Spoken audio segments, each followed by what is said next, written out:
नमस्कार. आपण आहोत गडचंदूर शहरात. गडचंदूर शहराच्या नगर परिषदेच्या निवडणुकीमध्ये आणि निवडणुकीची जी तयारी आहे मोठ्या जोरात सुरू आहे, जोमात सुरू आहे. प्रचार देखील सुरू आहे आणि इथे मात्र मोठी रंगत सुरू आहे.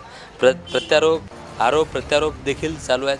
अशामध्ये महिलांना जी आरक्षित असेल किंवा सर्वसाधारणमध्ये आज प्रभाग क्रमांक 4मधनं शीतल धोटे या प्रभागाच्या उमेदवार आहेत.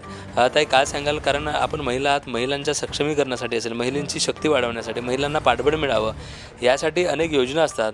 आता आपण निवडून गेल्यानंतर कुठलं काम महिलांसाठी आता करणार आहात?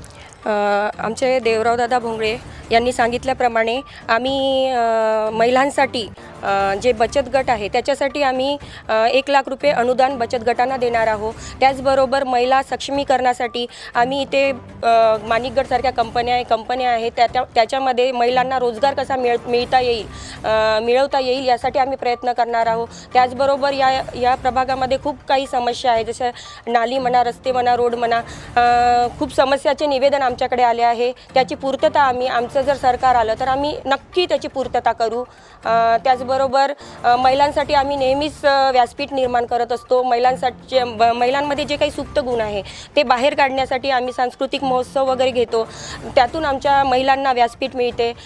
त्याचबरोबर महिला सक्षमीकरणासाठी देवरावदादा भोंगळे यांच्याकडे भरपूर काही योजना आहे. त्या योजनांचा वापर करून आम्ही महिलांना सक्षम बनवू हे गोष्ट आम्ही खात्रीने सांगू शकतो. कारण वरतीसुद्धा आमचं सरकार आहे, त्यानंतर राज्यात आहे, केंद्रात आहे आणि आमदारसुद्धा आमचा आहे. त्याचबरोबर जर या शहरामध्ये आमचा नगराध्यक्ष आला तर आम्हाला काम करण्यासाठी खूप जिद्द येईल आणि आम्हाला जो काही निधी लागेल ते आमचे आमदार आम्हाला निधी बरोबर पुरवेल.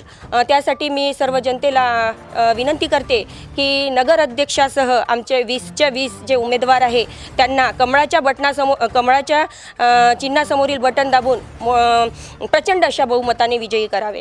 नक्कीच ह्या शीतल धोटेताई होत्या. खरं तर अनेक योजनांचा देखील आपण पाढा वाचला. आता इथे औद्योगिकदृष्ट्या शहर म्हणून गडचंदूरला ओळखलं जातं. इथे काही महिलांसाठी रोजगाराची निर्मिती किंवा अशी काही उपाययोजना आपण निवडून आल्यानंतर करणार का? अशी काही आशा इथल्या महिलांना किंवा आपण काही अशी जिम्मेदारी किंवा अशी आशा व्यक्त इथे केली आहे? हो, जर आमचं सरकार आलं तर नक्की आम्ही महिलांसाठी रोजगार देऊ. यासाठी आम्ही सतत प्रयत्न करू. कारण दादा आमच्या सोबत आहे आणि जेवढा आम्हाला काही त्यांच्याकडून सहकार्य मिळवता येईल, त्यांनी ज्या काही आणल्या आहे सुविधा त्याचा यूज करून आम्ही महिलांपर्यंत रोजगार नक्की पोचवू आणि महिलांना सशक्त करू.